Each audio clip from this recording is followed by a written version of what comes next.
In at number 5, we have the Jersey Devil. Known to exist in the Pine Barrens of New Jersey, the Jersey Devil is often described as having hooves, a snake's tail, bat wings, and a head that looks something like a horse. There have been many sightings throughout history of the Jersey Devil, with the cryptid dating all the way back to the 1700s and continuing on until the past decade. It is said that the Jersey Devil often glows and can breathe fire or poison water with its breath. Throughout folklore, it is also known as the Leeds Devil, with local residents tracing its origins to a woman named Mother Leeds, the mistress of a British soldier who was suspected of being a witch. When she gave birth to her 13th child, she cursed it. The baby was born as a hairy creature and soon began terrorizing the town and its people, even eating children. Now, like I said, there have been many sightings throughout history. On July 27, 1937, an unknown animal with red eyes seen by residents of Downingtown, Pennsylvania, was compared to the Jersey Devil by a reporter for the Pennsylvania Bulletin of July 28, 1937. In 1951, a group of Gibbstown, New Jersey boys claimed to have seen a monster matching the devil's description, and claims of a corpse matching the Jersey Devil's description arose in 1957. Now, many choose to ignore the Jersey Devil, with it thought to be an undiscovered species of animal, generally classified as living pre-pterodactyl. Coming in at number 4, we have Yowie. Yowie, also known as Yahoo,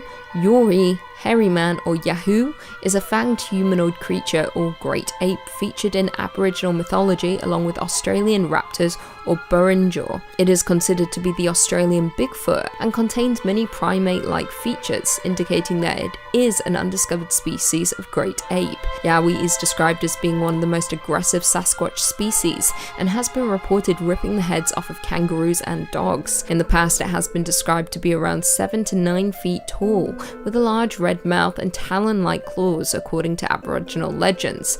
It is also noted as having 2 large fang-like canines which distinguish the Yowie from the other Bigfoot species. There are around 140 placental mammals known to exist in Australia, most belonging to the order Chiroptera and Rodentia. Some cryptozoologists theorize that the Yowie could be some form of bipedal marsupial, such as a descendant of the New Guinea Hulutherium. Coming in at number 3, we have Mongolian death worm. The Mongolian death worm, also known as its native name, Olgoi korakoi, meaning intestine worm, due to its red blood-like color and size, which is the size of an intestine.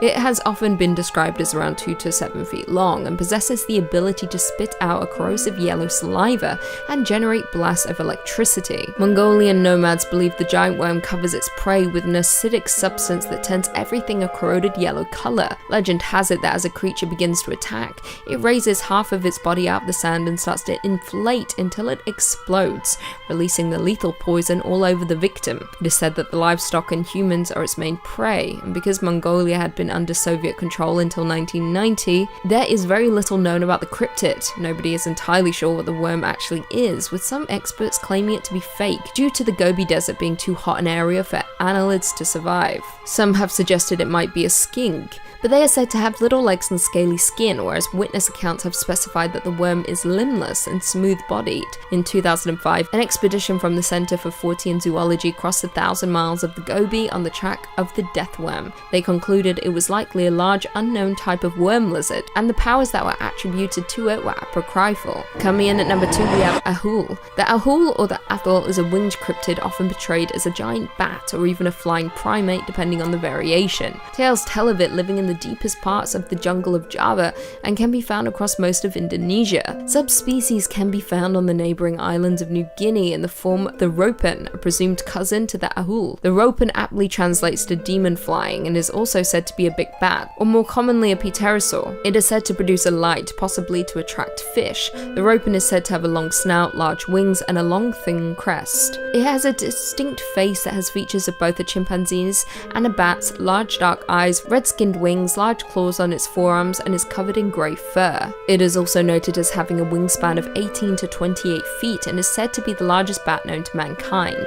Now back to the ahuls. They are said to be covered in a thick brown or black fur much like fruit bats, but unlike bats have long powerful legs and claws and are supposedly capable of pouncing on and snatching up living prey, including humans. Sightings of these winged beasts are often dismissed simply as mistaken glimpses of owls, eagles, and other large birds of prey that inhabit the rainforests. However, many sources can confirm that the beast does in fact exist, and may even be an isolated and undiscovered species. And finally, coming in at number 1, we have Black Shuck.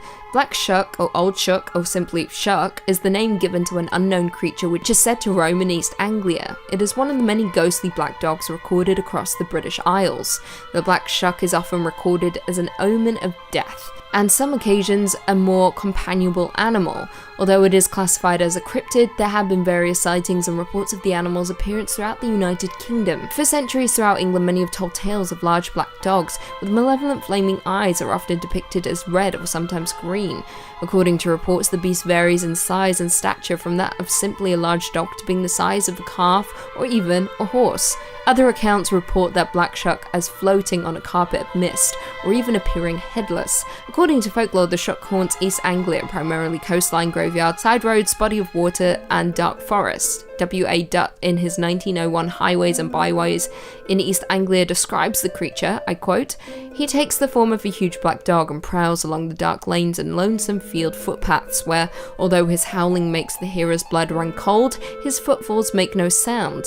You may know him at once, should you see him, by his fiery eye. He has but one, and like the Cyclops, is in the middle of his head. But such an encounter might bring you the worst of luck. It is even said that to meet him is to be warned that your death will occur before the end of the year."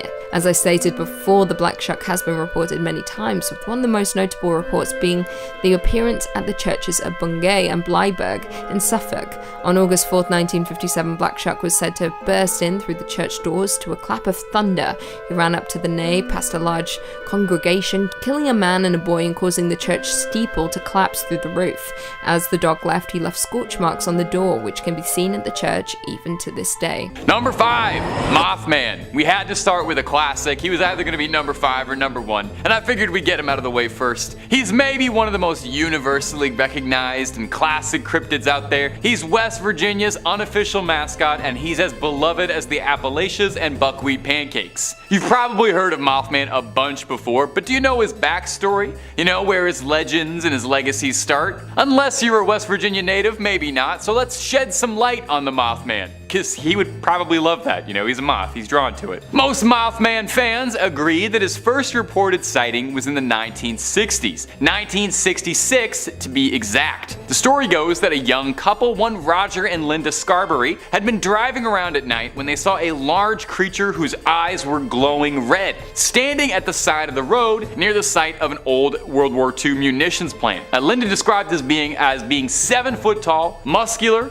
with giant wings and nightmarish glowing red eyes. Upon being illuminated, the creature pursued them all the way to Point Pleasant. Now, one isolated sighting does not make a cryptid legend, so it was probably the repeated sightings that propelled our favorite moth into legend status. For the next few weeks, Virginians kept reporting sightings of a bizarre, large bird-like creature with glowing red eyes. On December 15th, 1967, the Silver Bridge in West Virginia collapsed, with several locals conspiring that the Mothman was involved and could be seen flying away from the crime scene. I always thought he was benevolent, just like a fun, guy. I didn't know he did stuff like that. This is unwelcome news. Maybe it's just because we all like the idea of him so much. He does look weirdly cuddly, but Mothman is an absolutely beloved figure to West Virginia and cryptid fans all over. He's kind of larger than life, and it's easy to forget that the first initial sightings and reports of him was that he was a paranormal threat intent on harming humans, considering just how adorable he is now. He's got movies, stuffed toys, and even a festival in his hometown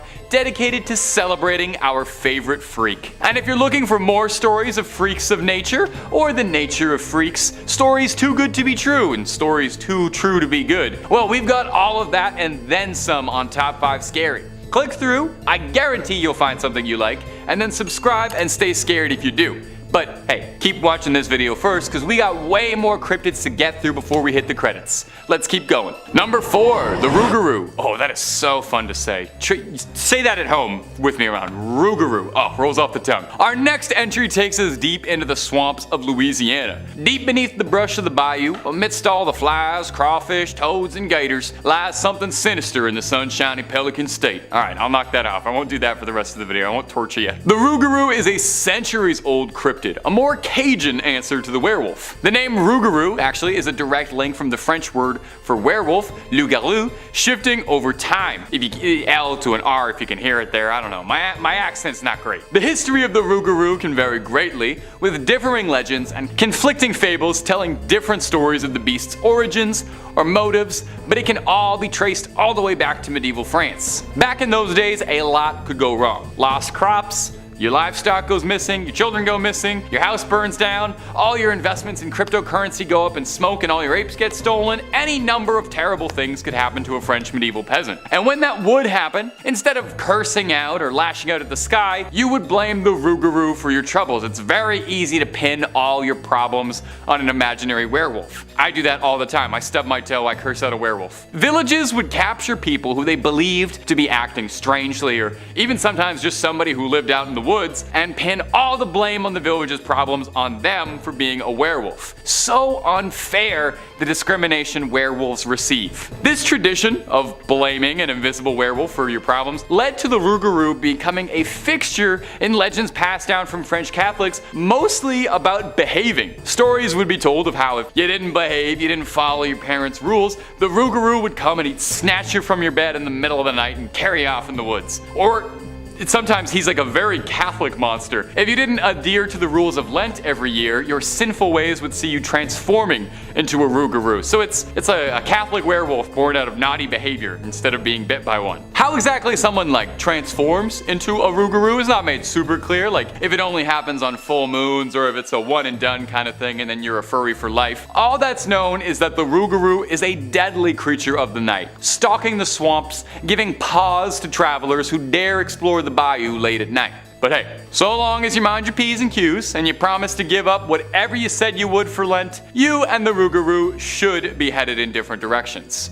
Hopefully. Number 3, skinwalkers. This one is a very popular cryptid online, and you've probably heard a great deal about them before if you're a fan of this kind of thing. But the term does kind of get thrown around a lot and ends up describing all sorts of things that might not be super accurate. So let's take a look at examining some of the history of the legend and where it stems from. Skinwalkers are apparently like really viral on TikTok. I wouldn't know, I gotta be honest, I try to really limit how much time I'm on that. The skinwalker is a creature of Navajo legend where it's referred to as a Yi Naldushi, and please forgive me if that's pronounced incorrectly. It translates to, by means of it, it goes on all fours, referring to their tendency to walk like an animal. Navajo witches and skinwalkers go against traditional Navajo values and are seen as the antithesis of their core beliefs. As well, it's worth adding, legends of skinwalkers and Navajo witches are not particularly well known or well told outside of indigenous communities, and some indigenous advocates and groups are not the biggest fan of their folklore and cultural history being made into fodder for ghost stories. Animals commonly associated with skinwalkers are coyotes, wolves, foxes, eagles, owls, or crows, but skinwalkers are said to be able to have the power to assume the form of any animal they see fit. Now, a variation of the legend surrounding the creature is that they're able to extend this ability to taking the face of a human victim, which is extremely scary. Some legends say that skinwalkers gain power from a victim's fear and that they prey on those who are afraid. And some state that looking into the eyes of one will cause your body to seize up, overtaken by the fear, where it will then attack you. On TikTok, as I've come to understand from some very intensive research, and definitely not just goofing off at my desk watching TikToks of cats falling down on my phone, is that skinwalkers are popularly thought to be a creature imitating humans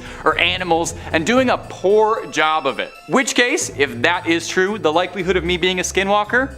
Sky high. Number 2, Mongolian deathworm. Our next entry is a cryptid whose name really says it all. If you ever hear something get described as a Mongolian deathworm, you have to figure that is probably not the friendliest form of life out there. For starters, it sounds like it would be way more at home in the dunes of Arrakis than it would be on our Earth. That one's for my Frank Herbert heads out there. The creature is also called Ogoi Korkoi, which translates to large intestine worm, which is, that's just lovely. appetizing. It allegedly lives in the Gobi Desert, has been evading hunters since the 20s when it first rose to prominence. A paleontologist and author going by the name of Roy Chapman Andrew recounted a story he'd heard at a gathering with several Mongolian officials, where they all talked of the worm at great length. Now, no one among them could claim to have actually seen it, but everyone firmly believed in its existence. In this book, he describes the worm as being about 2 feet long, with no head or limbs to speak of, and has such poisonous skin that direct contact is enough to have you buying the farm. It's described as well as having a sprayable venom and an electric discharge. You should probably see a doctor for that. It burrows underground, only coming up to the surface to hunt and eat, presumably. In 1990, Czechoslovakian cryptozoologist, and wow, that's a mouthful, Ivan Mackerel led a team to try and find the creature in the Gobi Desert. This I love so much because Dune is my favorite book. They use the same technique that the Fremen of Arrakis use to try and find these worms that the Fremen used to do with the sandworms. They used a rhythmic thumping made from a motor-driven thumper to try and summon the creature out of possible hiding spots. They never found the fabled worm, and that's because they weren't taking spice, so they couldn't see properly. So either it was just a dream, or the thing is very, very good at hiding. And I think with a little work, that could make a fun expression. Oh, it's as hard as trying to find a worm in a desert. We'll workshop it. Number 1, Gashadokuro. And our final entry is gonna come from Japan, and as a fabled mythological creature, and may I just say, is one of my favorite mythical monsters I've read about in a while. As soon as I was reading about this thing, I started texting my friends. I was so excited about it. This thing is a real-life Dark Souls boss fight. Maybe I'm outing myself as way too much of a nerd here, but this thing is where the inspiration for High Lord Walnir and Grave Lord Nito of Dark Souls fame came from. I couldn't resist throwing it out there. Sorry, guys. Formed from tens of thousands of bones of fallen soldiers, the Gashadokuro is a massive titan of a beast, a gigantic skyscraper-sized skeleton. Is that not the coolest thing you've ever heard? A giant which wanders around the countryside during the darkest hours of the night. Their teeth chatter and their bones rattle, which is why the translation for their name translates loosely to rattling skull. You'd have to imagine though, you would probably hear this thing chattering its teeth from a few hundred miles away. You'd hear it in the next town over. It's said that the Gashadokuro is born when mass amounts of soldiers die on the same battlefield. Their bodies rot in the fields, and they don't receive proper funerary rites. As such, their souls are filled with torment as their bodies lay face down in the muck, and that malice permeates their bones, causing them to twist and mend into unnatural ways, clumping together to eventually form the humongous skeletal monster of a boss fight, the Gashadokuro. Now, troublesome for humans, it's said that a Gashadokuro is too large and too powerful to be felled by ordinary weapons. Although, I have to wonder if that's still true. I feel like we put more gunpowder in things in 2023 than they did in the Sengoku period, and I'm pretty sure a bulldozer would make short work of a bunch of bones being held together with hatred. It's said that these creatures no longer show up because the amount of dead bodies in one place are not nearly as high as they once were in rural areas of Japan back then, with significantly less wars and plagues occurring, which is a sign of progress, right? You know, if there's so few piles of mass graves that they're no longer reanimating as Godzilla-sized skeleton demons, that's a real positive note for the human race, and I think something we can all smile about. Number 5, the Dover Demon. Starting off on our list is the cutest cryptid on this list in my opinion, but still a creepy little freak. I like to start with the cute ones to kind of ease you into it. The Dover Demon first appeared in Massachusetts in the town of Dover, lending it its name. It appears as a spindly little demon kind of looking thing that sort of resembles a little gray, the traditional big-eyed aliens that you see everywhere. The Dover Demon is identified by its blank face, its red glowing eyes, and its hunched quadruped stature. The Dover Demon was first recorded in the late 1970s, discovered by 3 teenagers who were driving through Mass when they saw something bizarre being lit up by their headlights. Initially, they didn't think too much of it until they noticed that the creature in front of them looked more like a human than it did an animal. The driver, one Bill Bartlett, described the creature as resembling a baby with elongated arms, tan, sandpaper-like skin, which was coarse looking, and no nose, ears, or mouth to speak of on its bulbous, enlarged head. Bartlett claims that he only got a good look at it for a few seconds before it vanished off into the night. Now, there are some who speculate that the Dover Demon is capable of rendering itself invisible, or camouflaging itself because of the description of this story, and that during daylight it prefers to hide itself in the trees of Dover. Now bizarrely, I think some skeptics write off the Dover demon by claiming it was just a baby moose being seen at an odd angle or under strange conditions. And I don't know if I really buy that. I've never seen a baby moose at night in headlights, but I have seen a baby moose. They would have a bulbous head or front-facing eyes, and a baby moose doesn't have that, so I don't know if it's all that. A more pressing question, I think, is if the Dover demon is a cryptid or perhaps a visitor from another planet, because it does look a lot like the descriptions of the little greys. Now there's a bigger philosophical question there. Are aliens cryptid? Let me know about that in the comments below. And if you like hearing stories about cryptids and aliens, well, I have some great news, my friend. We got loads of cryptid videos on the channel, so get comfy, click through the playlists, and stay subscribed for something new every day. Number 4, Goat Man. Up next on our list of cryptids that'll keep you from sleeping is Maryland's own Goat Man. Now he might look like Mr. Tumnus, but he isn't going to take you to Narnia anytime soon, and there'll be no Turkish delight in your future. Appearing as a half-human, satiric hybrid, the Goat Man is thought to roam around Maryland, but he's been sighted in Louisiana and Texas as well. You know, perhaps he gets bored, perhaps he was taking a tour. The Goat Man is said to carry a hatchet with him, and not for hacking any lumber. He's been said to be responsible for missing animals around the wooded areas in Maryland. Now there's a pretty good historical precedent for goats involved in mythology, with satyrs as a mythical historical cryptid, and goats have been associated with Satan and demons for generations. But the Goat Man himself has got a pretty rich history in Maryland folklore. Depending on who you ask, he's either just a cryptid goat man who wanders the woods, or if that's not satisfying enough for you, one particularly colorful origin for the Goat Man is that it's the product of a mad scientist's experiment who was experimenting with goats, and when it went astray, the Goat Man broke loose and started attacking passersby with an axe. I really like this one, and I choose to believe it's 100% factual. The Goat Man is a pretty popular folk story with teenagers, with urban legends describing the beast hunting down those who are looking to spend a little quality time at Lover's Lane. It's said he'll come and bleat ya. Bleat, like beat. It's a goat pun. It was pretty bad. Do goats do that, or is this sheep? I'm not sure. You know what? I shouldn't be practicing here. We're gonna move on from this. The Goat Man still hasn't been seen as much in recent years, and I sincerely hope that he's still out there. Number 3, Qualpalic. The Qualpalic, or the Qualipiluit, is an indigenous cryptid, with most stories emanating from Nunavut, Canada, and Alaska in the United States. The Qualpalic is described as appearing vaguely humanoid, but having scaly and bumpy skin, and long, stringy, disgusting black hair. They are described as being disgustingly ugly and that they reek of sulfur, and I think it's worth noting that you cannot find a single artist's depiction of these things that don't make them just look like vomitatiously gross. Interestingly, the creature is predominantly described as being a female monster, although some local variations of the stories exist where it is described as a male creature, but most tales revolving it describe it as a lady monster. The Qualpalic is a bit of an icy boogeyman, snatching up children who misbehave, waiting around thin ice to crack up and drag those children down into freezing cold water. It's thought that the origin of this creature was first told as a story for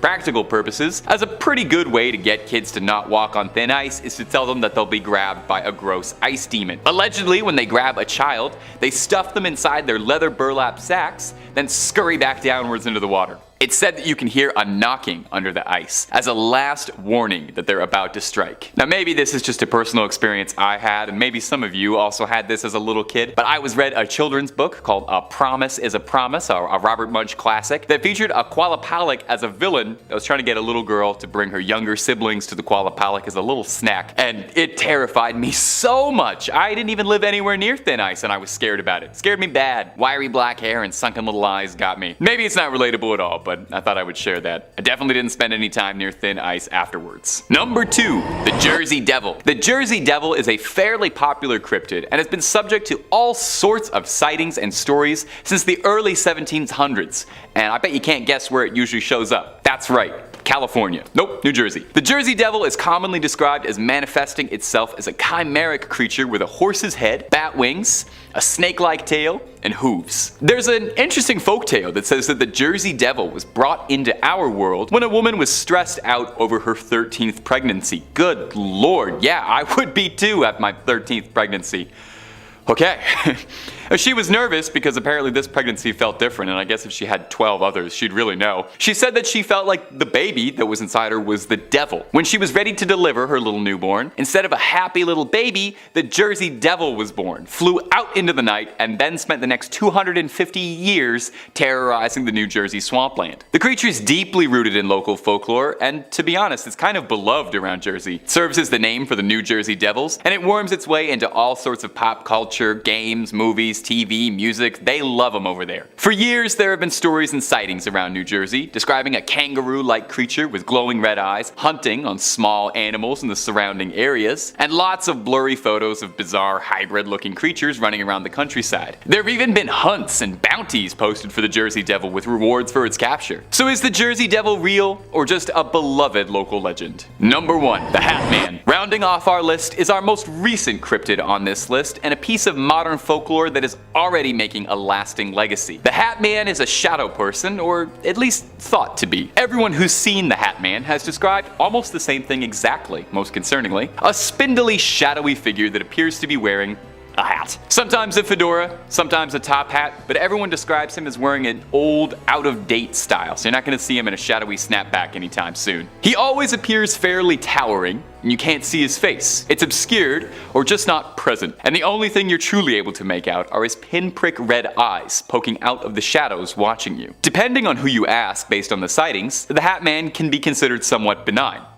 Maybe. It's usually reported that the Hat Man appears to people who are suffering from sleep paralysis or insomnia, and most claims of Hat Man describe him as just watching, observing, studying, or whatever. I honestly don't know if that's better than it attacking you. However, it's not all just stories of nighttime stalking. There are some who claim that when they've been visited by the Hat Man, that he's jumped them or choked them, or they felt burning sensations on their scalps or their chest. Although some say he's just watching you for I don't want to know why. There are many who believe that he feeds off your negative emotions, and perhaps this is how he satiates himself. It's said that people who are visited by Hat Man are those who are already struggling with something emotionally resonating. Sometimes people in the same family even report seeing the Hat Man in similar occurrences, so does he target specific groups of people? Or is it just certain emotions he hungers for? The Hat Man is shrouded in mystery, and even just thinking about him is enough to make my hair stand on end and start eyeing the coat rack in my room just a little suspiciously when I turn the lights off. Number 5. The Fresno Nightcrawlers. Starting off the list is going to be my favorite cryptids in the whole wide world, the Fresno Nightcrawler. If you've never seen footage of them,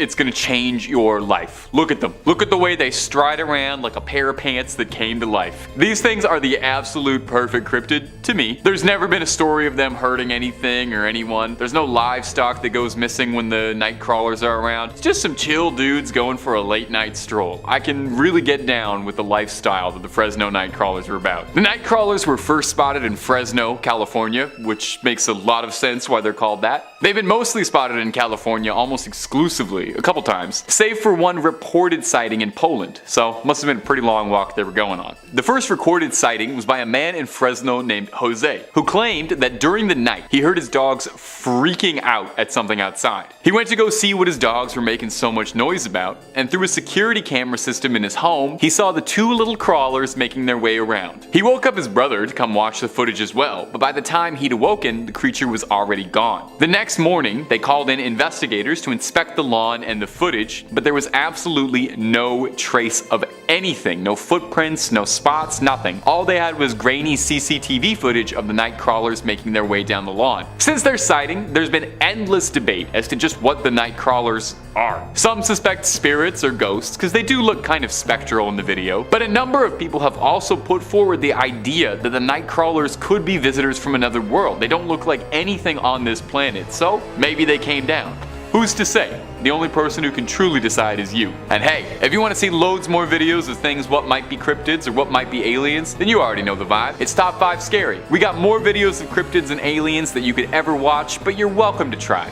Stay subscribed and don't miss a scream. Number 4. The Enfield Horror. The Enfield Horror is a pretty notable cryptid in American history, and it gets its name from a small string of sightings when it terrorized the town of Enfield, Illinois. The creature has been described as a small, goblin-esque being. Oh, you know how I feel about goblins. It doesn't really resemble any living animals on this planet that it could very easily be described as. It's reported as having 3 legs and leathery skin and moving in a vaguely monkey-esque way compared to a baboon, hopping around. So the first time the Enfield horror was ever spotted, it was in 1973 by one Henry McDaniel. He and his wife had been out that night and were returning home and were greeted by their children. The kids had told their father that there was something they'd seen outside that was trying to get inside the house by scratching on the door. Mr. McDaniel initially assumed it was probably just a cat or a dog, but later on during the night, that peculiar scratching came back again at the front door. He went out to shoo the animal away and was shocked at what he saw. He described to police that it had 3 legs on it,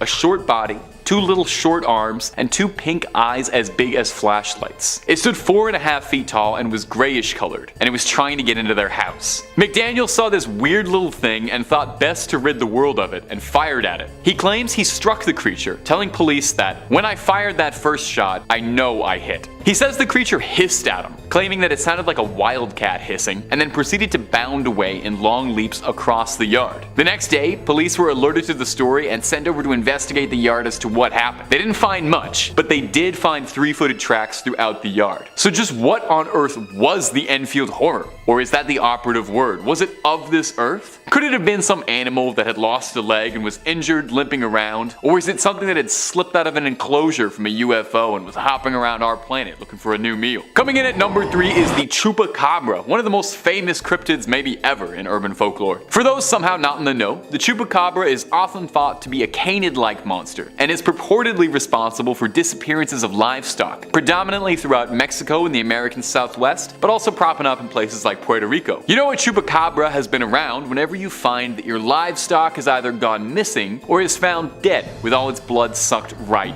out. This is actually where the name comes from. While most depictions of the Chupacabra almost always define it as being a coyote-like creature, albeit a twisted, mangled-looking one, usually described as a totally hairless dog with beady black eyes and a sleek figure, there are some stories and sightings of Chupacabras that describe it as being more like a demon or an alien, describing it as being a humanoid creature, often reptilian in nature, walking around on 2 legs and feeding on livestock. In all the years since Chupacabras have first been reported, though there are countless sightings, there's never been a fully recovered one that we couldn't explain. Everything that's been found by hunters always ends up turning out to be dogs with mange, being misattributed to being the cryptid. So maybe, is it possible that there's been a giant mix-up, and all the sightings of Chupacabras that report them as canines are just that, just sick dogs that get mistaken for looking something weird, and that the real Chupacabra is the reptilian, more bipedal sightings that get reported. It could explain why there's never been one recovered, and why livestock keeps going missing under bizarre circumstances. It's even possible that the drained livestock could be creatures that have been recovered to study, abducted under bizarre experiments. Could Chupacabras themselves be in a bizarre experiment that's been unleashed into our world? A hybrid chimera breed that was created by alien life and let loose on us to run havoc on us?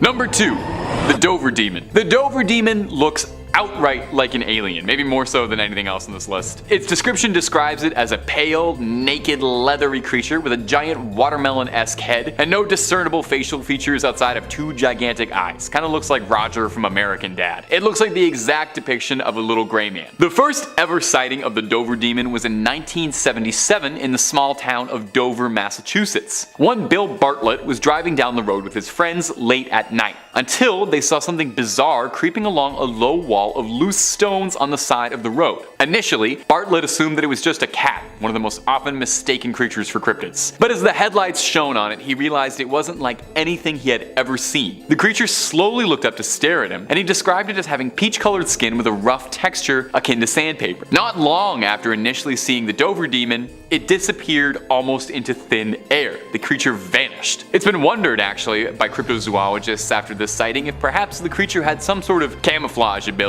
or some sort of transportation ability even. Given the extreme resemblance to little greys, the alien most commonly described as being the ones responsible for most abductions, could it be possible that the Dover Demon was something scouting out, a creature looking out from above the stars? Could that possibly explain why the creature was able to vanish so quickly? Was it just a remarkably sneaky little fella? Or is it possible that it was technologically advanced in some way or being backed up by some someone else, who beamed it on back to whatever ship it came from. And finally, at our number 1 spot is the Flatwoods Monster, a creature that has long since thought to be alien in origin, and not a cryptid as some have said. The Flatwoods Monster was first sighted in West Virginia because of course it was. Everything creepy is in West Virginia. West Virginia is nothing but beautiful, the most picturesque mountains you've ever seen in your life, and horrifying monsters all the way down. John Denver forgot to tell you that part in the songs. The Flatwood Monster was described as being 10 feet tall and roughly 4 feet wide. It's described as being more mechanical in nature than it is organic, kind of a Darth Vader deal going on.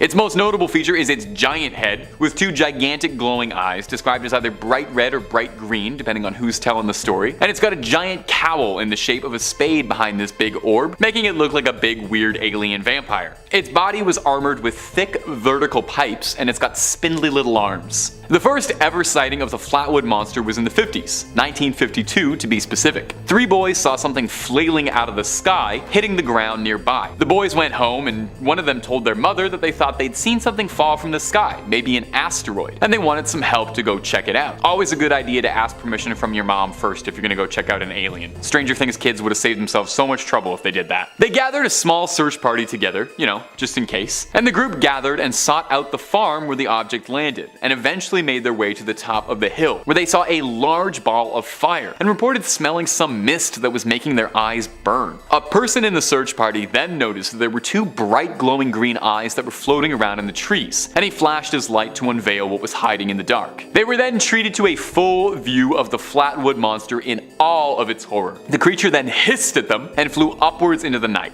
never to be seen again. Now, over the years, detractors have claimed that the Flatwood Monster could just have been the darkness playing tricks on people's eyes, and that it could have been just a barn owl obscured by shadow. I definitely kind of see that. I see a similar enough face shape. Barn owls are kind of weird looking, but I feel like the size would be hard to misunderstand. Plus, that doesn't really explain off the mist that was making everyone's eyes burn, or the strange thing that fell from the sky. If you ask me, there's a lot more to say the Flatwood Monster is an alien than there is to say it's an owl. Number 5, Snow Wasset. Coming up first on our list of icy cold little critters is the Snow Wasset, a fearsome, legless little cryptid and a local one to boot, so I had to include it. Anything that comes from the greater Canada area is a big deal for me. It winters by the Great Lakes and the Hudson Bay, and in the rest of the year crawls up to Newfoundland and Labrador. Totally the wrong time of year, buddy. You gotta go to Newfoundland in the winter for Jake's dinner. Anyway, a Snow Wasset is like a weasel. It's a long, furry creature, except it has no legs. Except in the summertime, where it does have legs and also turns green. If I was a biologist, I would love to get my hands on this thing and figure that out. That particular part of the lore of this creature is really fascinating to me. Why would a creature shed its legs like baby teeth? What cruel joke of evolution is that? It's like a mammal sandworm. Anyway, I gotta move on. When it's in its legless, winterized form, it burrows deep beneath the snow and ambushes its prey by surprise and drags them into the frozen underground. Absolutely horrifying. A frozen, legless, furry little snake is not pleasant by any definition. A wasset is said to be 4 times as large as a wolverine and 40 times as hungry, requiring a vast amount of meat to keep it sustained. Doesn't shed enough calories shedding those legs. I'm sorry, I don't know why I'm so hung up about this, my ghouls, but I am. Maybe it's because there's not actually that much information about the Snow Wasset out there. Sightings and stories about it date back mostly hundreds of years, and there haven't been too much buzz about them ever since. Perhaps they're extinct. Or perhaps they've all just burrowed under too deep where I can't see them. Either way, the only thing that really stood out for me is they turn green and have no legs, so I'm gonna keep banging on that. And hey, when it's this cold outside, what do you really need to go out for? Stay inside, order some food, turn the heat up, and keep watching Top 5 Scary for the rest of the night. And while you're there, maybe think about tossing a subscribe your way if it's not too much trouble. Number 4, the Nucklavi. Coming up next on this list is the Nucklavi, a cryptid that I had never heard of before researching for this video, so I hope it's new to you too and you get to learn something cool. The Nucklavi is an old Nordic myth, a demon of the sea appearing as a horrifying, demonic, part horse, part man, part thing hybrid. Seriously, this thing is disgusting. It looks like somebody glued a bunch of leftover horse parts and man parts together, and it's completely skinless, leaving its exposed flesh to all the elements to see. Kinda looks like one of those behind the scenes video of how they make McDonald's chicken nuggets, you know? The Nucklavi is said to be trapped in the sea during the warmer months of the year, and then come winter is set free to wreak all kinds of havoc. This thing is pure evil, destroys just by breathing. The horsey head part emits toxic fumes just by opening its wretched maw, and this vapor causes crops to wilt, people to fall ill, and drought soon follows after. I see why they keep this thing locked up for most of the year, because it kinda sounds like a royal nuisance. It's thought that the Nucklavi was first created by old Nordic storytellers as a way of rationalizing rationalizing and explaining away things like drought and plague destroying the harvest. It's much easier to put a face to your problems, and when that problem is a wretched flayed horseman, it's easy to get angry at that. When stories of the Nuckelavee were told, it was thought to be so evil that its name was always said in a hushed whisper for fears of speaking too loudly of it could attract its attention. Oh, I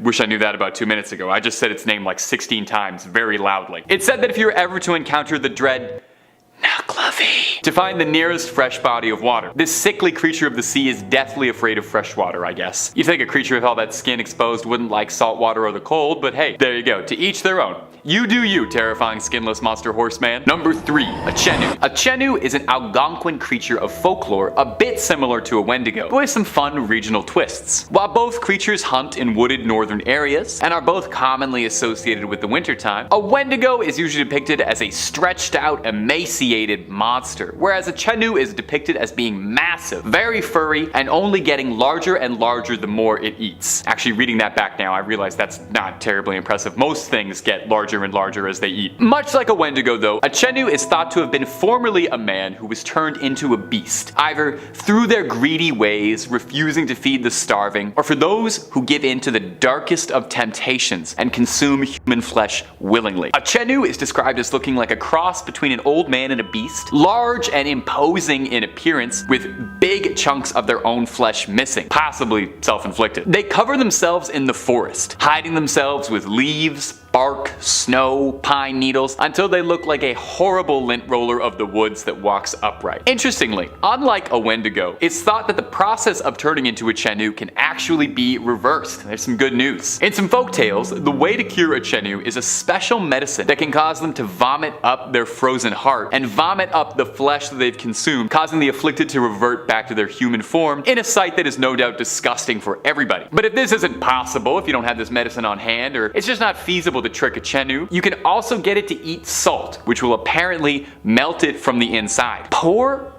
Chenu. You're forced to live a tormented existence as a snow monster, isolated from your former friends, doomed to hunt on your former species, consuming only the darkest meat available, and you can't even order a little bit of salt for your dinner, eating a totally flavorless diet. I got nothing but sympathy for you, Chenu. Number 3. Kamataichi. I think it's really fascinating what each culture's cryptids look like, you know? Each culture creates cryptids, and they all put their fun little spins on it, and whenever I get to make these videos, I learn all sorts of really cool mythological stuff that I'd never heard of before, and I sincerely hope you get that out of these videos too. I'd never heard of this next one, the Kamataichi, but I am obsessed with it now. Coming to us from Japan, this yokai, which is like a Japanese type of demon, appears like a weasel except with razor-sharp, sickle-like claws, like a real-life Sneasel from Pokemon. I'm actually amazed there's no Pokemon directly based on a Kamataichi. They seem like perfect for it. They have spiny fur, similar to a hedgehog, like prickly little needles, but they bark like a dog, and their claws could not be any sharper, and they're sickle-shaped. And also, a lot of depictions of them are downright adorable. These funny little creatures are extremely lightweight and have learned how to ride the currents of the wind to travel. They honestly sound kind of like radical in like a California surfer way. The legends of the Kamataichi come out of the Chubu region of Japan, when vicious cold winds were so powerful they would cut people down directly. And these legends would take the form of the spirit called the Kamataichi, which was the winds themselves as this furry little miscreant. It would attack at your legs, causing you to fall down, exposed and helpless, while it sucked at your blood. It's said that no blood occurs from their woundings because of this, as a Kamataichi moves so quickly and sucks it all up. That's almost considerate of it, doesn't leave a stain. These creatures move so quickly, and they're so good at hiding, that they're apparently completely invisible to the naked eye, appearing as nothing more than a sharp, freezing wind on your skin. Amusingly, there's some debate as to whether or not a Kamataichi's true origin is actually nothing more than a silly pun. There's a stance samurai would use called a kamaitachi, translating loosely to sword stance, which would explain, you know, it's a sharp thing.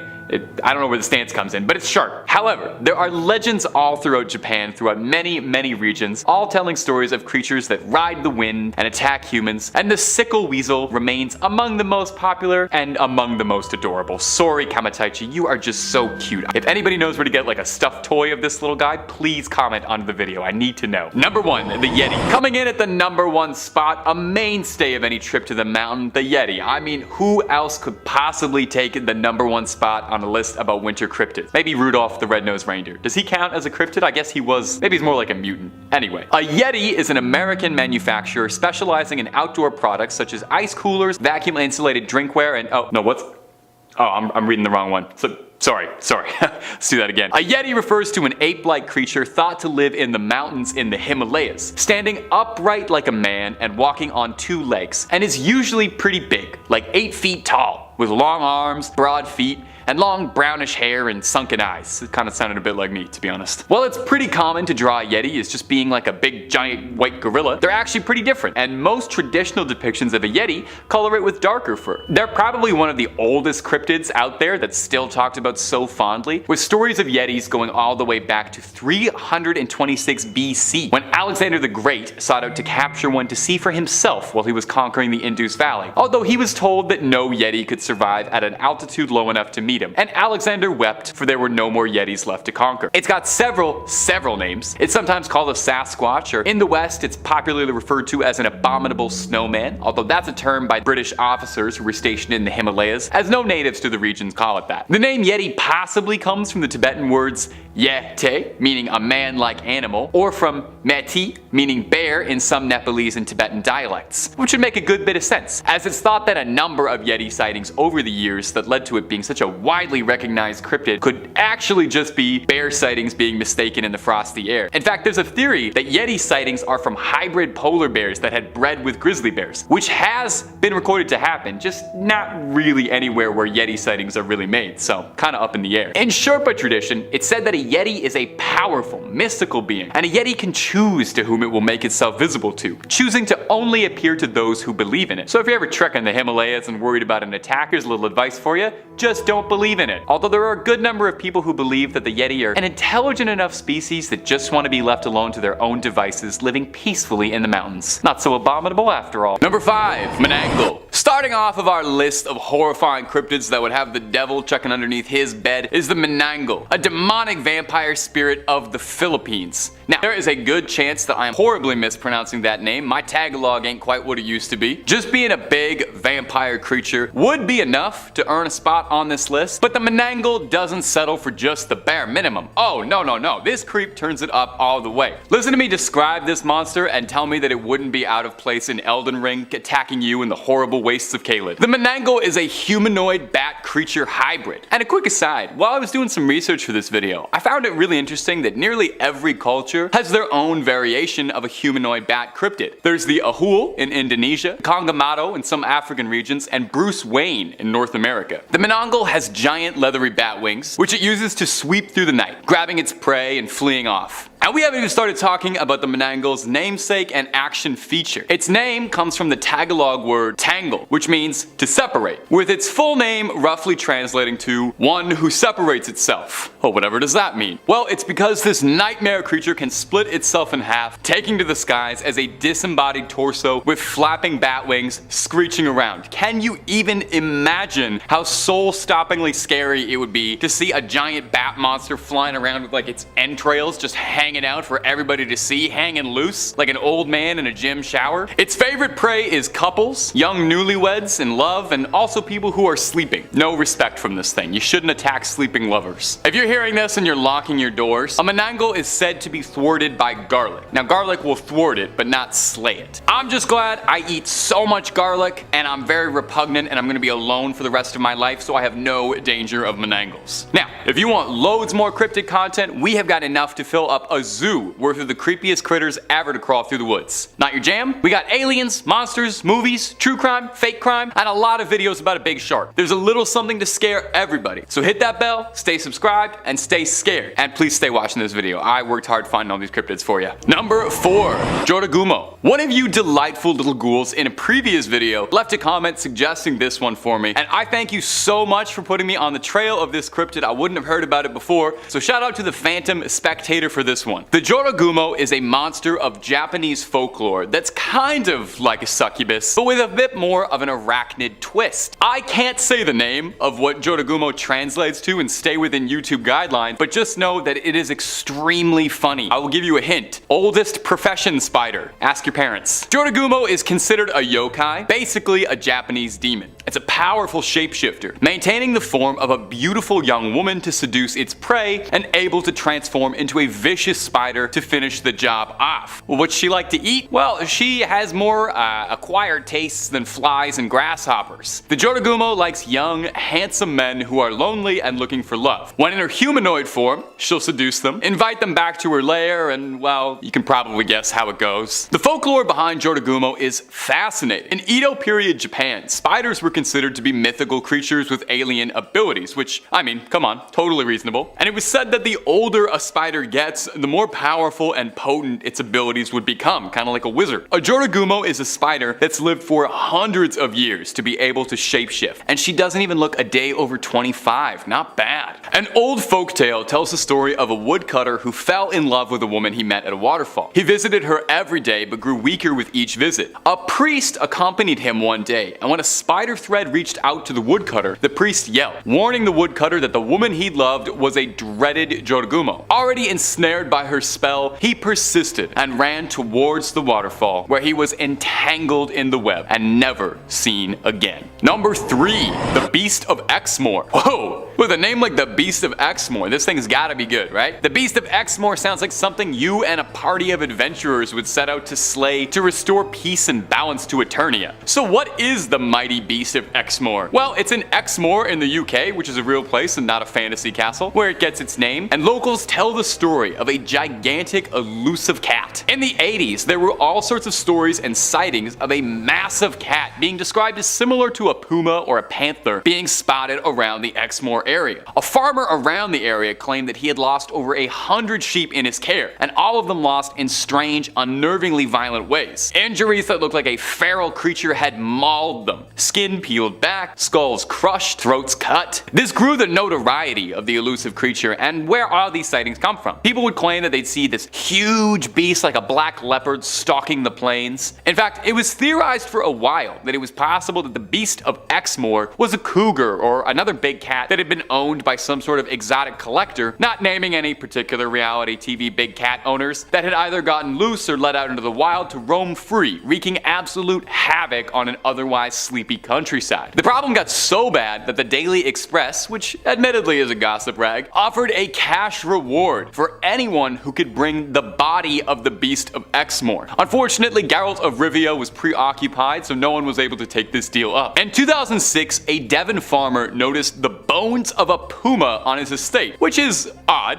as there are very few pumas roaming the British countryside. There's cougars, yes, there's a lot of cougars in Great Britain and the UK, but I wouldn't consider Catherine Zeta-Jones a threat. So was the bones found the remnants of the Beast of Exmoor, or does this elusive cryptid still stalk the night, attacking sheep? The frustrating thing about hunting a cat cryptid is there's no way it's gonna come when you call it. Best thing you can do is put out a big cardboard box and hope that it'll jump inside that, because it's a cat. Number 2, Goatman. Okay, some of these cryptids have been a little grounded, realistic animals that got loose or whatever. I'm over that. We need one on this list that's just completely out there in every regard, supernatural and wild. So let's discuss the nastiest kid in Maryland, the Goatman. Now, he might look a bit like Mr. Tumnus, beloved childhood character, but he is not taking you anywhere as nice as Narnia anytime soon, and he sure as heck don't got no Turkish delight for you. He manifests as a half-human, half-goat, a satyr of sorts. His sightings and descriptions describe him as having a goat's head and the body of a man. The legend of the Goatman started down in Maryland, and is primarily where most of his legends come from, but he's also been sighted around Louisiana and Texas as well. We love a Goatman that's well-traveled. Goats have been figures in myths and folklore for generations, with goats thought to be associated with Satan and demons, but the Goatman himself is all Maryland. Depending on who's telling the story, he's just a supernatural entity that wanders the woods, or maybe he's a former goat farmer who became deranged after losing one too many goats and he's a madman in a costume. If that origin leaves a little bit to be desired, he's also got a fantastic comic book bad guy origin story where he's the product of a science experiment gone wrong to,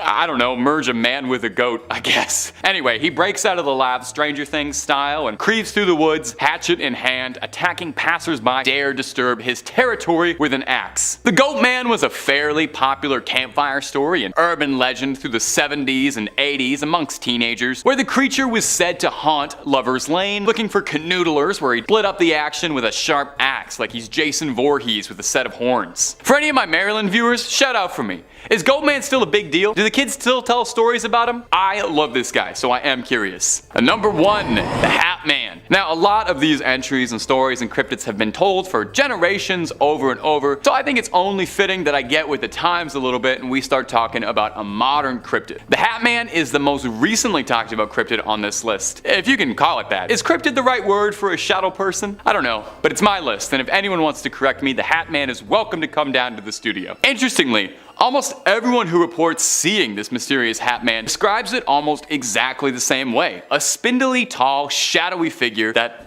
is wearing a hat, hence the name. Some people see a top hat, some see an old, like, newsman's fedora. Everyone says his attire is out of date by a century or two, so no new era fitted on this guy. You can't see his face at all, just shadows, and the only thing you can make out are his dead, pinprick eyes, shining red in contrast to the darkness of the rest of his physique. And he is watching you. Now, what does the Hat Man do besides checking in on you at night? People who report seeing him appear to be people who are suffering from sleep paralysis or insomnia, and most sightings or reports describe him as being benign, if not terrifying. Watching you, studying you, what have you. There are some, however, who claim that he's not just a visitor and he's a little more sinister than that. Some people tell stories of getting an appearance from the Hat Man and feeling choked or burning sensations on their scalps or chest, or just feeling like a general overwhelming terror and nausea, which I think is totally reasonable if there was a shadow demon in the corner of my room watching me. Now, some people who've seen him claim that he feeds off your emotions, and that the people who are visited by the Hat Man are those who are already struggling with something like great stress or mental illness, which is probably definitely not made better by a shadow demon. Sometimes people in the same family claim that they can see him. So what's he doing? Is he targeting specific people, or is it certain emotions that he hungers about? Thinking about him already is enough to make my hair stand on end and squint at the coat rack in my room when I turn the lights off. I think I'm gonna sleep with just the lights on tonight, just to like be safe and make sure my cats don't bump into anything or anything. Number 5,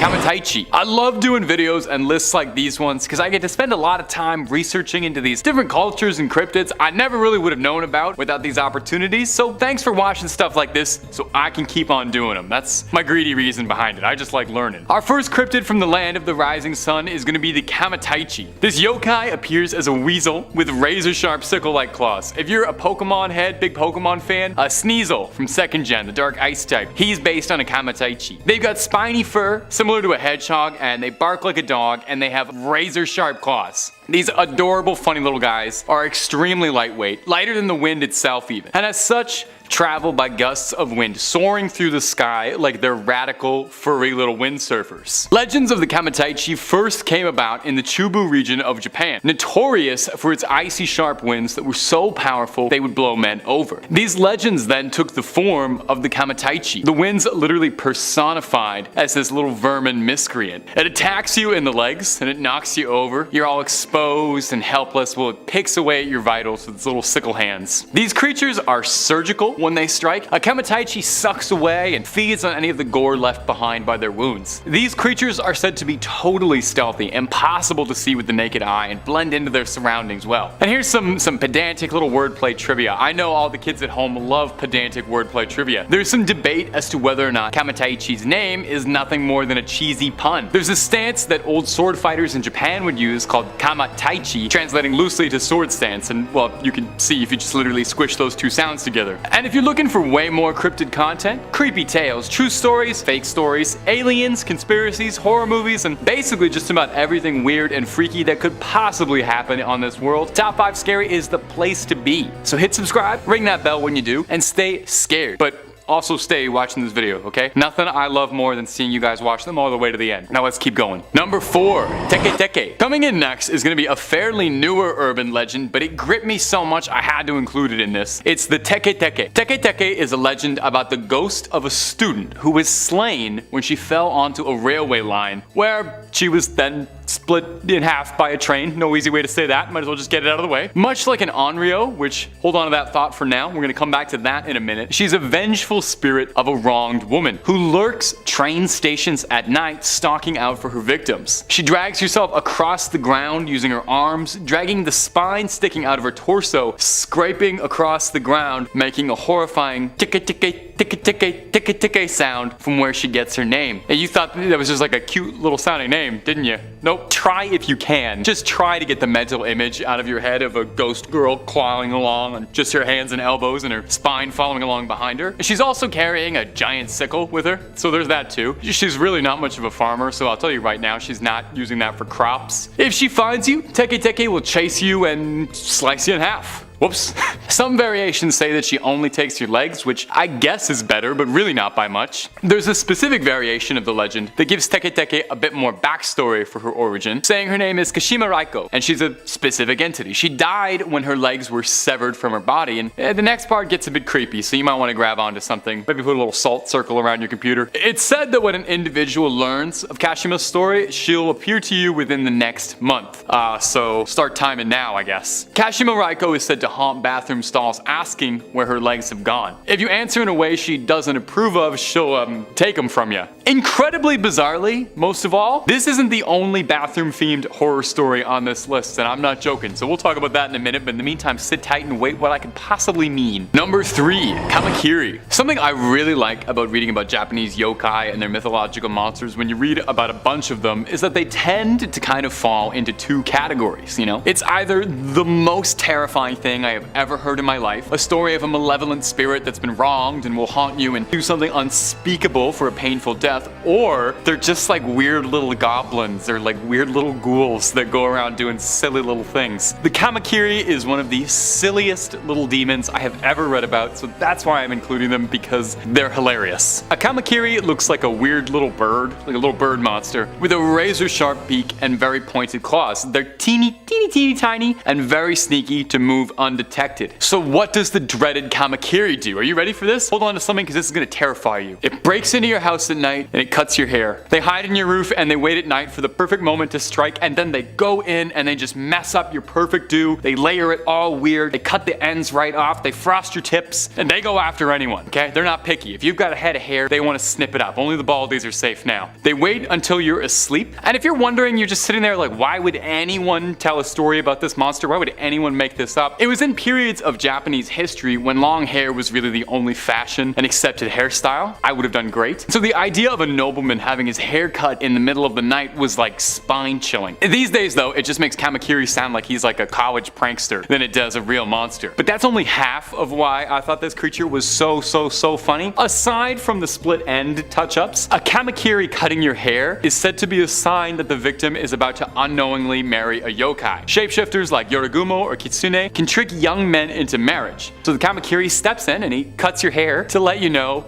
you might accidentally end up marrying a demon spider shapeshifter woman. And I just got paid to say that sentence out loud. We made it, ma. Kamakiri, you might win the top 5 scary award for one of the funniest cryptids we've ever talked about on the channel. A solid number 2 compared to my true favorite, Akaname, the demon that comes into your bathroom and eats waste, which I guess would make him number 2. That's the rudest joke I'll ever tell on this channel. I'm so sorry. You guys can cut that if you want. Okay, moving on. Number 2, Akamanto. The Akamanto, also known as the Red Cloak, is a masked spirit and may very well be one of the most evil, weird creatures I've ever heard described in folklore, so just wait till you get a load of this. Now, like any good folktale, there are some local variations in how Akamanto operates, but the elements that remain consistent across all tales are that the Akamanto preys on you during your most personal moments. You know, he tends to come for kings who sit on a porcelain throne. He visits you in the smallest room in the house. He catches you with your pants down. This demon comes for you when you're on the toilet, if that isn't quite getting across yet. I didn't know how to just say it. The Akamanto then offers you a deadly choice, pulls a little matrix on you, and it asks you to choose between red toilet paper or blue toilet paper. Kind of like that one scene from Squid Games with the guy offering the paper. Actually, a little funny trivia, the creator of Squid Games confirmed this monster is what inspired that scene. So a little symbolism about that you didn't know about before, and now you do. Now, it's all a trick question, of course. Neither of the toilet papers this ghastly spirit has for you are anything like the Royale kittens. The red paper means you'll find yourself all cut up, leaving behind quite a mess, and the blue option means you'll be left gasping for air, clean but slow and painful. The only way to escape the Akamanto's dreaded game is to tell him you've got enough, actually, and thanks for asking, but you're good. No, really, you just have to ignore him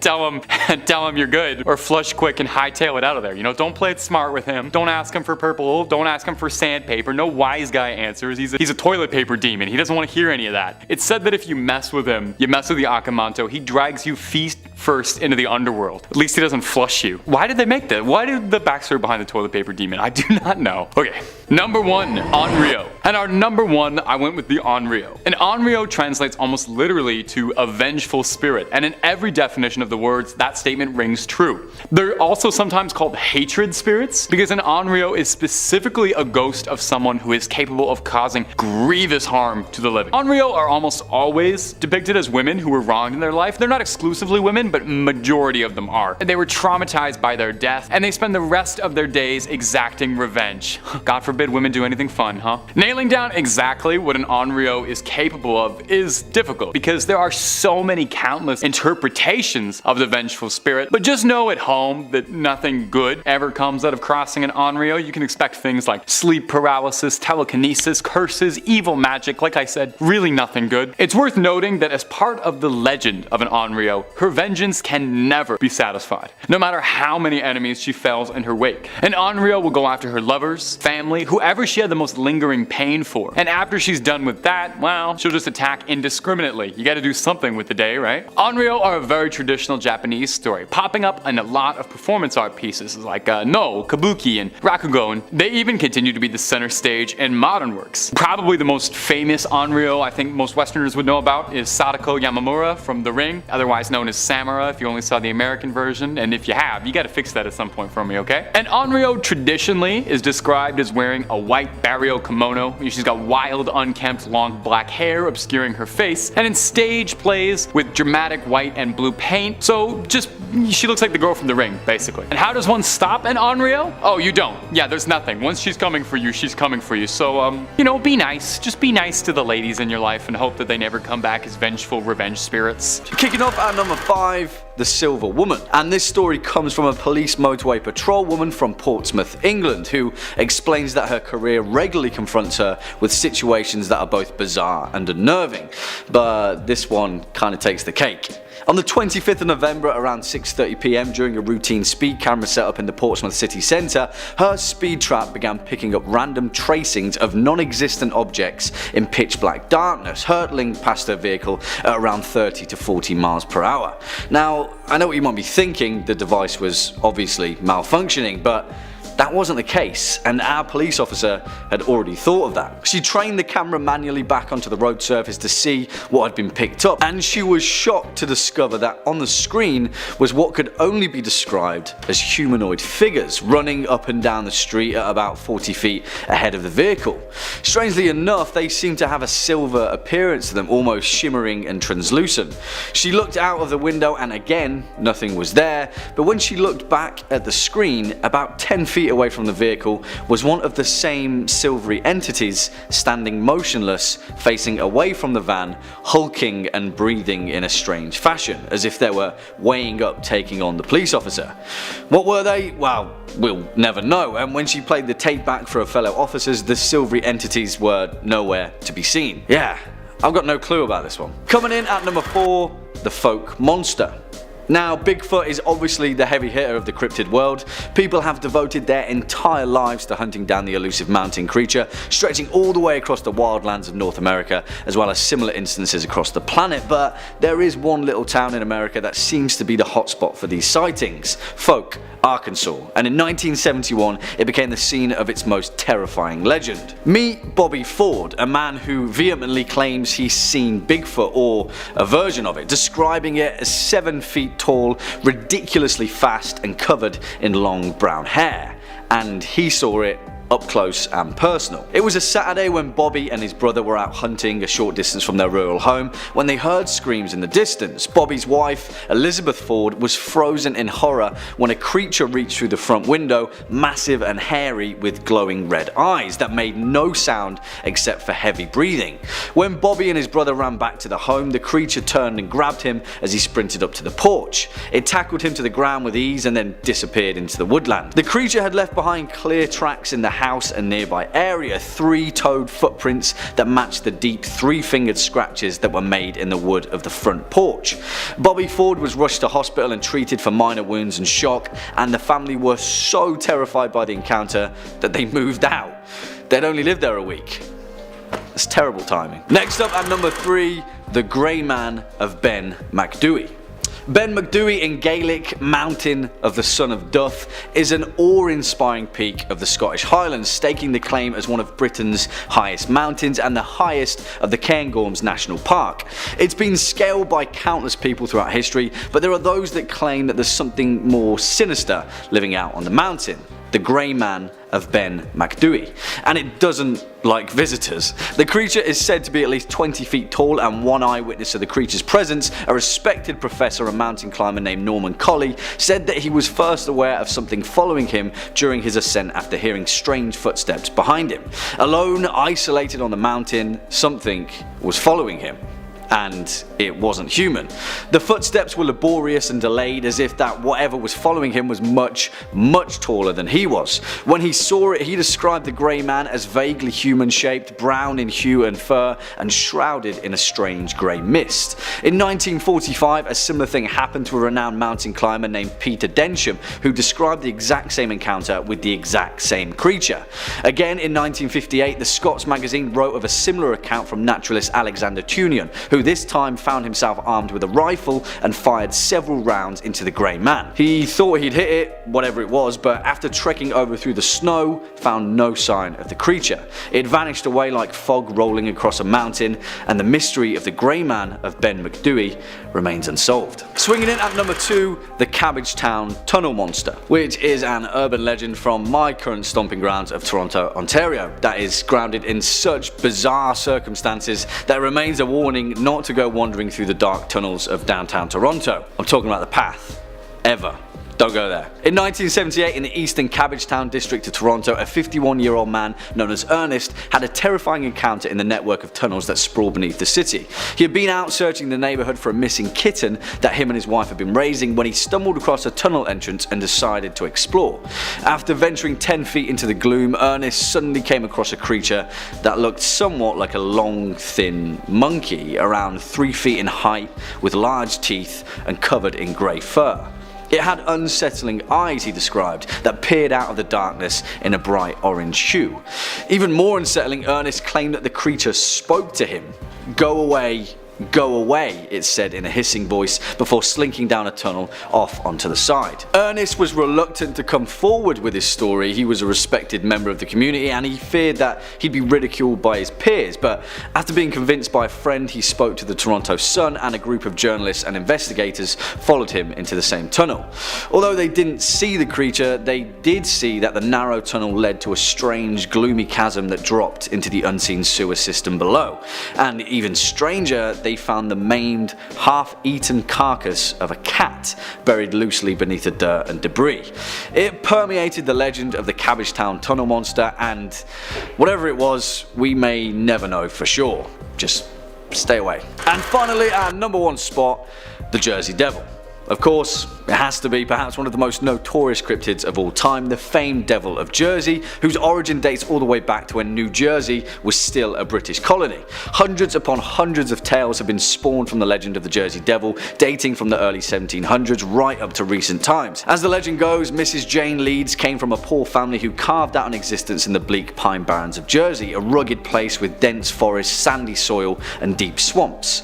In 1735, Mrs. Leeds discovered that she was pregnant with her 13th child, which is, as they say, unlucky for some. Now, Mrs. Leeds wasn't too keen on giving birth, to say the least, and she claimed to friends and relatives that the devil can take the next one.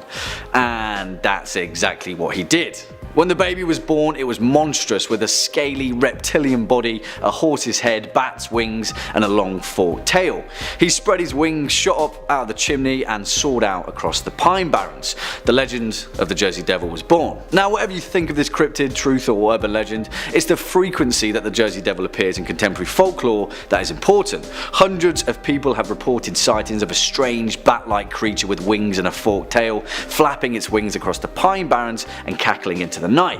In 1816, Joseph Bonaparte, the brother of Napoleon, reported seeing the creature while hunting game in the woods. In 1840, a respected minister pointed his congregation towards a ghastly creature flapping above his church, and in 1909, literally thousands of people saw the same creature on the same day at the same time at multiple locations. In fact, it got so bad that schools had to close down and people just flat out refused to go outside.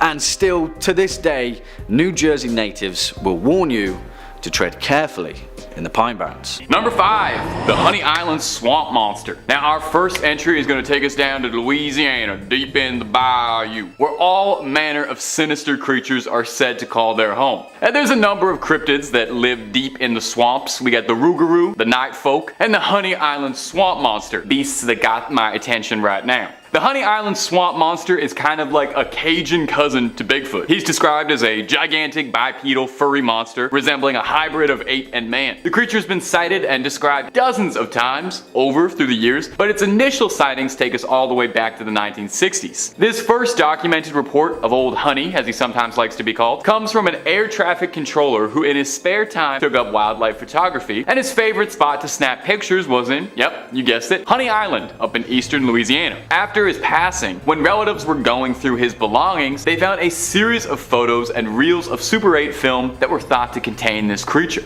Now he claimed that in his time photographing Honey Island Swamp, he had discovered trails of footprints of these giant feet that showed only 4 toes, and near these untraceable mystery prints were the bodies of boars who had been ravaged beyond recognition. Now normally I would just say that's probably just the night folk doing what night folk do best, but this definitely sounds like the work of a vicious cryptid. Now interestingly, there are some cryptozoologists out there who cast a little doubt on the Honey Island Swamp Monster. Not that they don't think he's real, mind you, but that they think he's a different cryptid called the Rougarou, which I mentioned all the way back 30 seconds ago if you remember that. Another Cajun cryptid that I love so much I couldn't resist sneaking it into this video like he didn't want to pay for a ticket. It's top 6 scary cryptids now. Can't stop me when I'm filming, I make the rules. The Rougarou is described to be similar to a werewolf. It's a giant wolf man who lives in the swamps, but he hunts those who disobey the rules of Lent, which is surprisingly a lot more pious than most werewolves are. Could both of these creatures be out there in the swamps having a little monster mash out there? And if you're looking for way more cryptid content, we have got loads of that on Top 5 Scary and then some. Cryptid's not your jam? We got conspiracies, UFO sightings, stories too good to be true, and stories too true to be good. Click through, stay screaming, stay subscribed, but stay watching this video because we worked hard on it, okay? Moving on. Number 4. Ogopogo. One of the most common types of cryptid is the lake monster. There's of course Nessie, the Loch Ness monster, Champ, the lake monster from Lake Champlain, and Ishi, the Japanese lake monster. But for my pick, I'm going to be talking about the legendary creature who is said to reside in the depth of the Lake Okanagan in the Canadian province of British Columbia. It is known as the Ogopogo. This creature is closely tied with native myths, which told of a creature that they called Na'atik, which translated to the water god or water demon. They believed that the creature demanded a sacrifice in exchange for safe passage across the lake. Because of this, the First Nations of the area would sacrifice small animals before entering the water. Stories tell of a visiting chief who refused to offer up a sacrifice as he did not believe in the creature, and as a result, when he and his family tried to cross the lake in their canoe, the creature used his long tail to whip up the surface of the lake and suck the canoe and its occupants down to the bottom of the lake. Ogopogo is often described as being a serpent-like creature, about 50 feet in length, with smooth, dark skin, who moves through the water at incredible speeds by coiling its body in vertical undulations and propelling itself forward with its powerful tail. Every year, there are reports from people claiming to see Ogopogo traveling across the Okanagan, with the usual grainy footage and blurry photos being given as proof of the creature's existence. In the 1980s, a cash reward was offered by a local tourism agency if anyone could prove the beast was real. After harsh words from Greenpeace, they were forced to clarify that the proof must be videotaped, and that if found, the monster was not to be captured. The Ogopogo is officially listed as an endangered species, and is therefore protected from hunters. In one of the creature's most famous sightings, he was seen by 50 tourists who watched the Ogopogo for 45 minutes from the shore of a local beach, with one tourist being able to capture 10 seconds of 8mm film featuring the monster. Skeptics say that the sightings of the creature are usually groups of otters that are mistaken for one long creature rather than the several animals swimming together in a row. But regardless of the origin of this cryptid, or whether he is real or not, the Ogopogo has become a beloved tourist draw for the area, with the city of Kelowna, BC even having a statue of the creature as both a nod to local legend and a place for tourists to take their photo with the mythical creature. Number 3. El Chupacabra. Since the 1970s, livestock farmers have said its name with a careful whisper, hushed tones under their breath. Is this creature even real, or is it just another tall tale that's gotten out of hand? The Chupacabra is a cryptid notorious across Latin America and the southwestern United States. Its name literally translates to goat sucker, which is hilarious, in reference to its vampiric feeding habits. Now, depending on who is telling the stories and where, interestingly enough, the Chupacabra's appearance varies fairly wildly. In Spanish-speaking countries like Puerto Rico, the Chupacabra is depicted as very alien in appearance. It's very reptilian, has like little bug eyes, and has spines running down its arm and its back. Now, alternatively, and this is the depiction I suspect more of you probably know it as this is the more North American southwestern version of it, the classic Chupacabra, if you'd like, is depicting it as a feral, canid-like creature, looking like a mutant dog, usually with missing chunks of fur, angry snarls, looks something more like out of Resident Evil than it would be an alien. I think it's very funny that these are the two speeds of Chupacabra. You have alien or weird dog. There's a small section of the cryptozoology community who suspect that these two might actually be two entirely different cryptids altogether, and we're conflating them,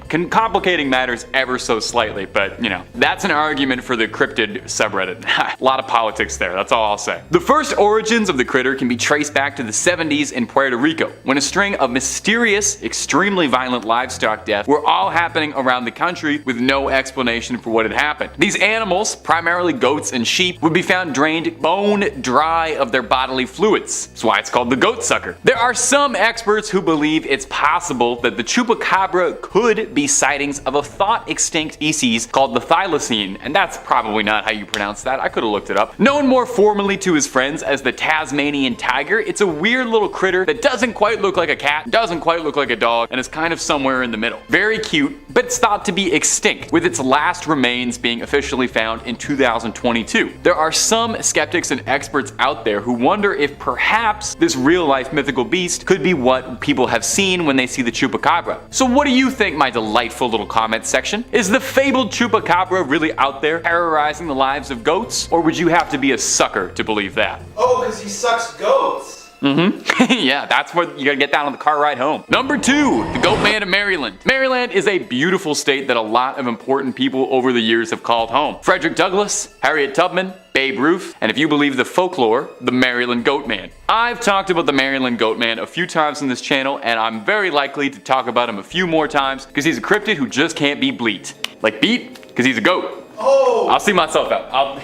No, there's more of me. The Goat Man is a villain straight out of a direct-to-DVD horror movie. Said to resemble a satyr, this Chronicles of Narnia extra haunts the woods of Maryland, hatchet in hand, ready to attack anyone who dares disturb its territory. Like any good cryptid, there's some variations depending on who's telling the story of what he looks like. Sometimes he's more humanoid, with a human face and a furry body, whereas sometimes it's outright monstrous, with a goat's head and bipedal, looking like something out of a Greek myth. I greatly prefer the latter. The Goat Man has been a popular urban legend for a while now, with the earliest sightings and stories going all the way back to the 70s, when dogs around the area of Bowie, Maryland, were going missing at an alarming rate. Whispers came out about a malicious goat man who was stalking the woods, taking your pets as his prey, and these rumors caught on like wildfire, and the character became a very popular campfire story. You know, you'd see graffiti sprayed on the walls saying things like, Goat Man was here, or Goat Man is watching, remind you to behave. Now, Goat Man's possible backstories are far too good to include. It's half the reason I have such a fondness for this cryptid. Depending on what Marylander you're talking to, you might hear that the Goat Man is a complete mystery. Just a strange goat demon who's bad to the bone. Or, if you want a way more colorful backstory, like I know you do, then the Goat Man is the product of a mysterious mad scientist's experiment to I don't know really.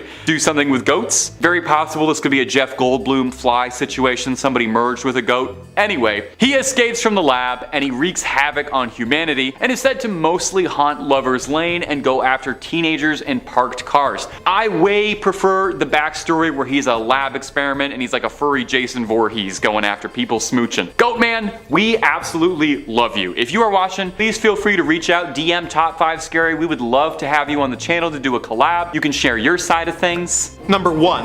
Man-Bear-Pig. This next creature has been described as the most super serial threat to our planet. You see, there is something out there which threatens our very existence and may be the end to the human race as we know it. I'm talking, of course, about Man-Bear-Pig. It is a creature which roams the earth alone. It is half man, half bear, and half pig. Some people say that Man-Bear-Pig isn't real. Well, I'm here to tell you now. Man-Bear-Pig is very real, and he most certainly exists. I'm serial. Man-Bear-Pig doesn't care who you are or what you've done. Man-Bear-Pig simply wants to get you. I'm super serial. He is said to be a demon from hell that thrives on temptation and is known for making deals with societies, giving them nice cars and premium-style ice cream, and then repaying the debt by unleashing unspeakable horrors and carnage upon the next generation. This deal was made by generations who knew the cost that the deal would have on their ancestors, but they were not expecting to live long enough to see the consequences of their actions. Man-Bear-Pig was recently responsible for a lethal series of attacks in Colorado, but despite the brutality in front of them, many locals still refused to believe that such a creature could exist. There is a rumor that a new deal was offered by the demon, where the town could stave off annihilation if they could give up soy sauce and Red Dead Redemption 2. Of course, the town refused such an unfair offer, cause plain rice, ugh. They instead renegotiated the deal with Man-Bear-Pig so that he would simply return in 5 years and unleash his fury 1,000-fold. How long do we have before Man-Bear-Pig returns? And is there anything we can do to stop him? If only we had taken Al Gore more serial. Kicking off at number 5, the Loveland Frogmen. Hailing from the misty swamps and vast wetlands of rural Ohio, the Loveland Frogmen, also affectionately known as the Loveland Lizards, are a cryptid unlike no other and have reportedly appeared under several bizarre circumstances on a regular basis in Ohio's Clermont County. Allegedly, the first sightings of these eerie bipedal amphibians first occurred in 1955 and has proven to be one of the most intriguing cryptozoological mysteries in North America. The creatures themselves allegedly live in the temperate forests and wetlands of Clermont County and are able to survive the cold winters of the region without having to hibernate. Useful. During their first sighting at approximately 3:30 AM, a local businessman was driven down a lonely stretch of road, running alongside the Miami River on the outskirts of the small town known as Loveland, Ohio. Suddenly and out of nowhere, the man claimed to have witnessed 3 bipedal quasi-reptilian entities emerge from the dense reeds and begin to congregate by the side of the road. The man slowed down and turned out his lights as he pulled his car up to a curb to observe these creatures further. He claimed that they stood between 3 and 4 feet tall, were covered with leathery skin, and had webbed hands and feet. Their most distinguishing feature though was their distinctly frog-like head, which the man claimed bore deep wrinkles where their hair should have been. Well, since then, over 5 more sightings of the Loveland Frogmen have occurred over a 60-year period. What do you guys think? What's going on, Ohio? Next up at number 4, the nameless thing of Berkeley Square. And I absolutely love this story either way, because if you've ever heard of the famed 50 Berkeley Square in London, England, then you'll know that, cryptid or not, this place is terrifying enough. It's proof as well that there are some cases out there which irk on the realm of the paranormal and become a category so unexplainable that they don't really fit into anything, or can fit into anything. I don't know, it's pretty nebulous. Either way though, the haunted legacy of Berkeley Square has featured ghosts and poltergeists the world over, and it's widely considered to be one of the most haunted places in England. But there is one particular instance that takes the cake, the nameless thing of Berkeley Square. A tale that takes place in 1840 when a 20-year-old Sir Robert Walboys got into a drunken dare in which he had written off Berkeley Square and its paranormal reputation as a whole load of Kaiser Soze. He put money down that he could spend the night in the building's most cursed and haunted second floor, and so the next evening did exactly that, with a pistol in his hand for robbers. I guess, and a makeshift pulley line attached to a bell in case he saw anything out of the ordinary. He drank a whole load of courage and tried to get some shut-eye, but well, of course, young Bobby Warboy's story cuts out there when the landlord was awoken by the bell rig ringing incessantly and ran upstairs to check on him. He found Robert Warboys dead as a doornail, slouched in the corner with his eyes bulging in terror. Legend has it that the landlord witnessed an amorphous, shadowy form with slime oozing from it, claws and tentacles and all dripping from its form, suddenly slink back into the shadows of the corner of the room and disappear. And since then, tales of the nameless thing of Berkeley Square are more common than any of us would actually like. Swinging in at number 3, the Kinderhook Blob, which is just a great name, really, isn't it? And if I'm being honest, the legend of the Kinderhook Blob is exactly what cryptid tales are made of, so strap in. It's sometime in 1962 New York, and on 6 separate occasions, multiple witnesses encountered a floating, mysterious blob-like creature that was so terrifying in its form that 2 men armed with shotguns fled in terror. The initial encounter was from a 10-year-old boy named Hallenbeck and his 7-year-old cousin Chari. They were playing in the dense woods nearby their house when all of a sudden they both heard this really high-pitched whistle noise, and suddenly, from behind a nearby pine tree, they witnessed a white amorphous object appear in full view, which slowly began writhing toward them. On 5 more occasions, which insanely would happen over the next 12 years, all the way until 1978, dozens of eyewitnesses would explain in vivid detail similar accounts of an amorphous white blob-like creature that would emerge from the woods, often attaching its tendrils to trees whilst incessantly making its way towards its victims, causing them to flee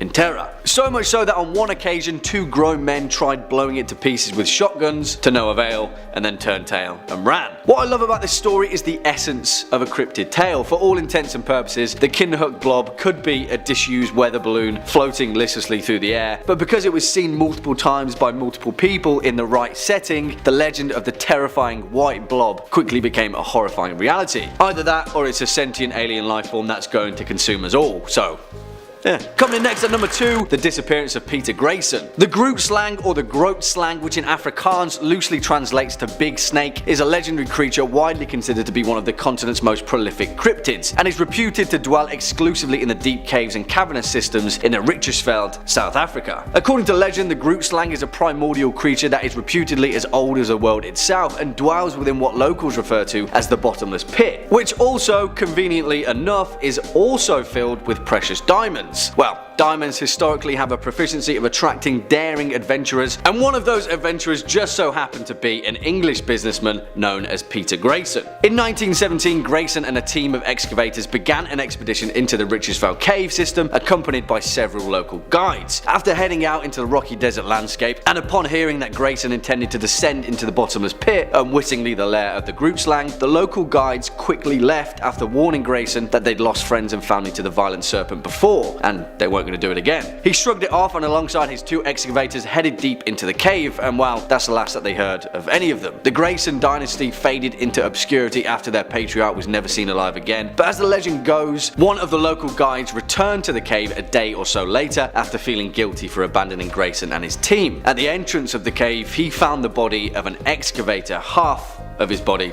actually, to be specific. His legs and most of his torso had been ripped clean off, and he died attempting to crawl back out.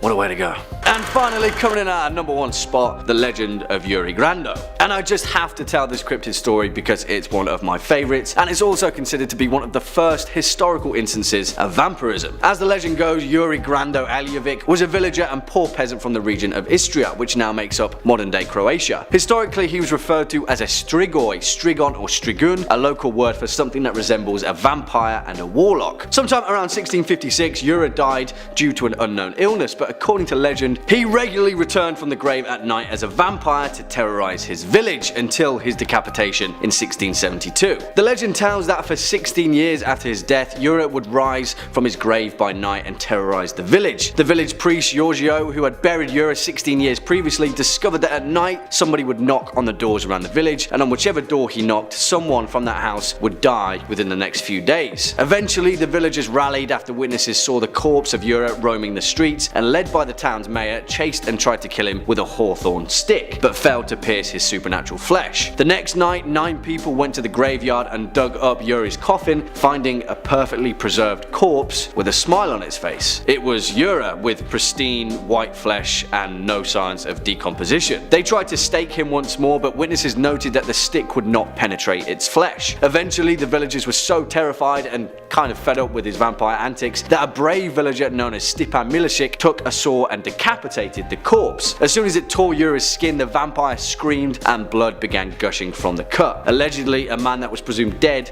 for 16 years. Yeah, that one's pretty worrying, right?